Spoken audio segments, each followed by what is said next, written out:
coming up, we can develop your appreciation of the humble coffee bean with an expert. That's right, a coffee sommelier will join us right after the break to tell us more.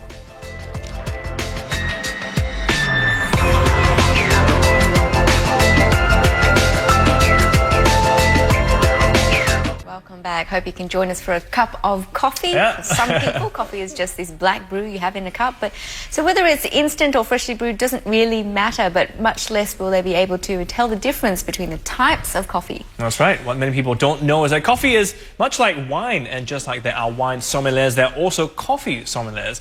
Giuseppe Vaccarini, pardon me, is one such person, and he was once voted best sommelier of the world. Today he's a widely published writer of books and publications for the wine and sommelier industry. He's in Singapore to launch the Nespresso Coffee Codex 2010. Good morning, Giuseppe. Good morning. Good morning. Now, firstly, tell us, you're a wine and a coffee sommelier. Are they similar roles? Well, a sommelier should know everything about all the beverages. So mainly wines, of course, but also coffee, as beer, any other beverages. And that's why we made a great work about all the coffees, because we would like that all the sommeliers, they appreciate and they could be able to taste coffees as they taste wines. Okay, so tell us, how do you taste coffee? What do you look out for in a good Well, we have created a methodology that is similar to the wine. So it means that when you want to taste a wine, you can you have to look at the color, smell the aromas, and taste. So in your mouth.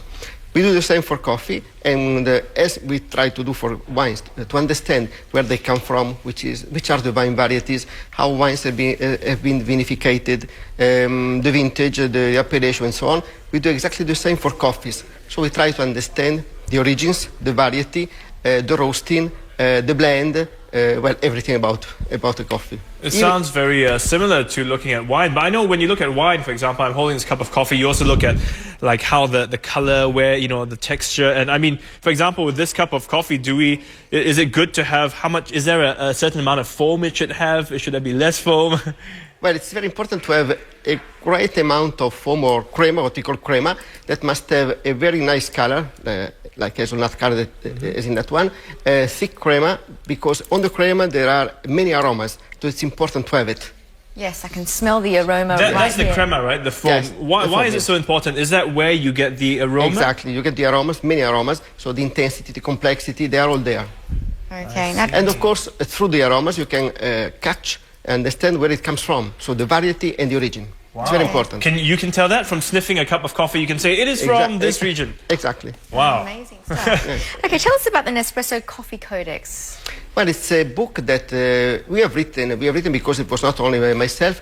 I gave the idea for the methodology, but it's a work that we have done in a team that talks about coffees, all the varieties, how coffee is made and is prepared and so on.